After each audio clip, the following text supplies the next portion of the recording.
Okay students, come here the question और सभी ये आज लास्ट के क्वेश्चन काफ़ी इंपॉर्टेंट हैं।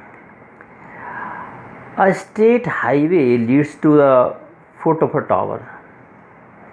अ man standing on the top of the tower and a car at an angle of depression 30 degree ना उसको देखता है सी हाँ which is approaching to the foot of the tower with uniform speed.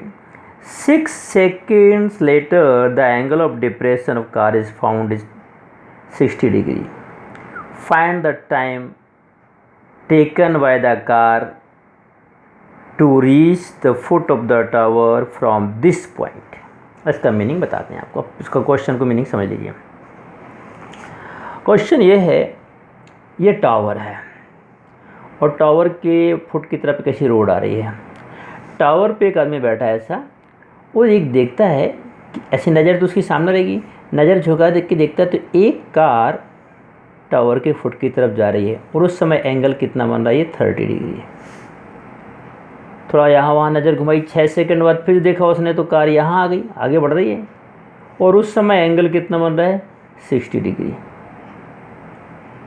6 second में 30 से 60 हो गया। आपको बताना है फ्रॉम दिस पॉइंट फुट तक पहुंचने में कितना टाइम लगेगा, टावर तक पहुंचने में कितना टाइम लगेगा, ये आपको बताना है। चलिए बकायदा हम सही ढंग से लिखते हैं। A B is H, height of tower दी नहीं तो एच लिख दिया। C and D are two positions of the car, car की सी और डी दो पोजीशन है, पहली वाली और दूसरी वाली, ठीक है ना। Let B C equals to x, इसको एक्स मान लिया, C D equals to y हमने मान लिया और ये एंगल दिए गए हमारे लिए। अच्छा, car take 6 second to travel C से डी तक पहुँच, डी से सी तक पहुँचने में 6 सेकेंड लग गए। यानी बाई डिस्टेंस ट्रेवल करने में उसको कितने सेकेंड लग गए, 6 सेकेंड आपको लिख लेना है। एंगल एक्स ए डी, ऐसे जब भी डिप्रेशन दिया तो डायरेक्ट ये वाला नहीं लिख दो, पहले इससे स्टार्ट करो। Angle X A D equals to 30 degree equals to angle A D B, ऐसे लिखना है। Angle X A D equals to 30 degree equals to angle A D B, तो ये भी 30 हो गया। और angle X A C equals to angle A C B, that is 60 degree. अब हम स्टार्ट कहाँ से करते हैं, लुक हियर। सबसे पहले लेते हैं ये triangle A B C, in triangle A B C तो लेंगे A B upon B C, A B upon B C, तो इक्वल्स टू क्या बनेगा, tan 60। ए B upon B C perpendicular upon base मतलब tan 60, तो tan 60 ए बी की value हमने रख दी h, बी सी की हमारे पास है x, equals to tan 60 means √3, तो x इक्वल्स टू हो जाएगा x√3, x h equals to x√3। अब लेंगे बड़ा ट्रेंगल, पूरा ट्रेंगल ए बी डी। ये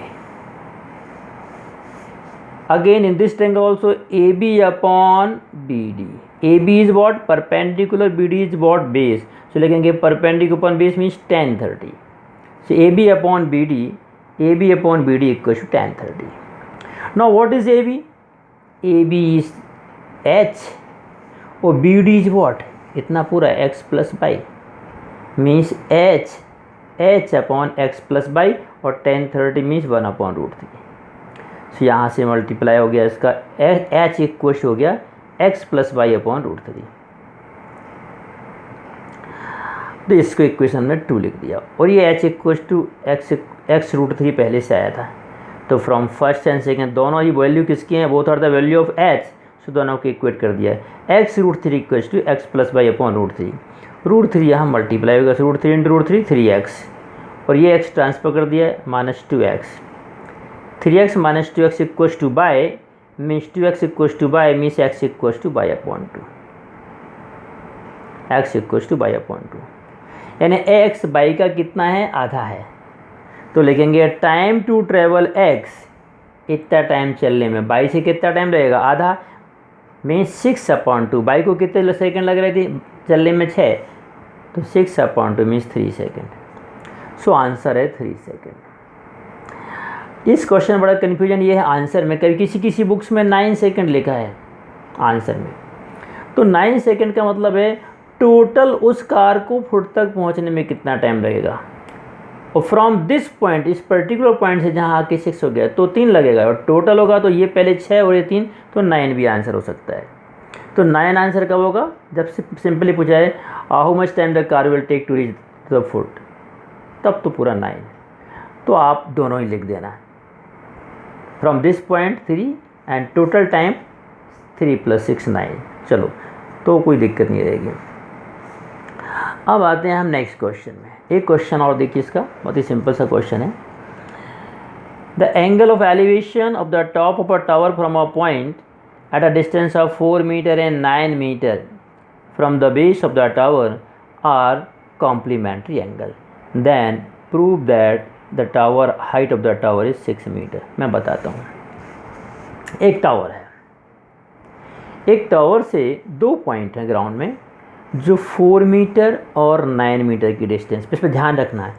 ये 4 और यहीं से ये 9, इतना 9 मत समझना है। इस पॉइंट की डिस्टेंस इससे 4 है और इस पॉइंट की डिस्टेंस यहाँ से कितनी है, 9। कुछ बच्चे क्या करेंगे, ये 4 है और यहाँ से यहाँ तक 9 दे देंगे, ये गलत है। क्वेश्चन को ध्यान से पढ़ना है। There are 2 point whose distance from the base of the tower is 4 and 9, और इन पॉइंट से जो कॉम्प्लीमेंट्री जो एंगल बन रहा है, एंगल ऑफ एलिवेशन, दोनों कॉम्प्लीमेंट्री हैं।